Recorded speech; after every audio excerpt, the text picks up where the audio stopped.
Awuzu billahi minash shaitani rajim. Bismillahirrahmanirrahim. Ama Allah foka la barkada. Chila foka chila barkada inshallah. Mo ame faida mudin kanu ba chena muso bela jenma. Ka daima aybe lafiya, aybe sutura kono, aybe boda usro. Ole mbane suzu. Chamambe olure mama ne suzu de kene oluwa sande lola mane suzu fle. Aduma sike le beni. Wa fa ni ko mane suzu duma sike afle ni, mane suzu le beni.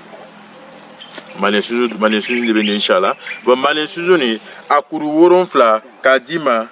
na foro kunu pa ya kuni ana hakika kan ana keresge kan tadi ka fendo sro ka ke fendo yi ka fendo nya ka bo jugu sagwala kita ka bo chaw ko febla chaw nya fe kita ka bo chaw muso ko febla muso nya fe akala muso akala che bade suzu fle ejija ne keresge lobila le deski tasma kade mane suzu kuru woron flatige akuru woron flatige ne ko fe ibe sanmu doni ke daga duguma ni sanmu doni ke daga duguma sanmu ko ko fe daga duguma ka ban pewude ibe mane suzu kuru woron flat do kan ya kuru woron flat da kan iba sigin to dabo fo tere saba iba da sir ni fan bedo ka sigi fo tere saba ni tere saba da fala ne se sigi tasmana de ni tere saba da fala ibe continuer commencer ka niko ibe ni ko ke ni ite ni bi de ibe commencer ka niko ni ko da tere temps ani woron flat ka ni ko likaba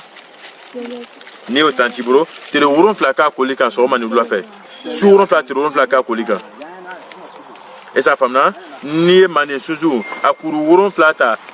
no ko fe ka ban peu ijija a sanmu donke daradugma ibe mane suzu kuru woron flata do kan ka siginto tere saba atesi tasmaga ni adatu to ka siginto tere saba do na foka yenya na fro daga gondo di doma fu farakila o lebe mane suzu kuruon fly a kuruon fly al kuruon elimina do da kono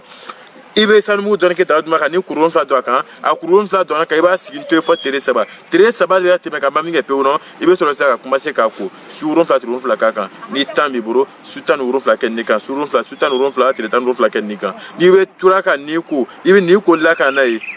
ni resiki tere saba ibe na kibaro mu kala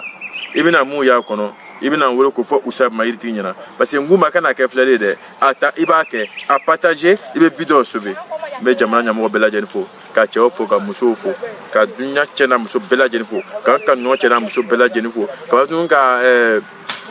cameraman momo ali na ka famina bangi ba ko bela jen fo shila ko fo kenala ka nere ba saba fo ba makula ba karja manda bunu ko fo shila ko fo kenala ka nkoro fo len karamo fawu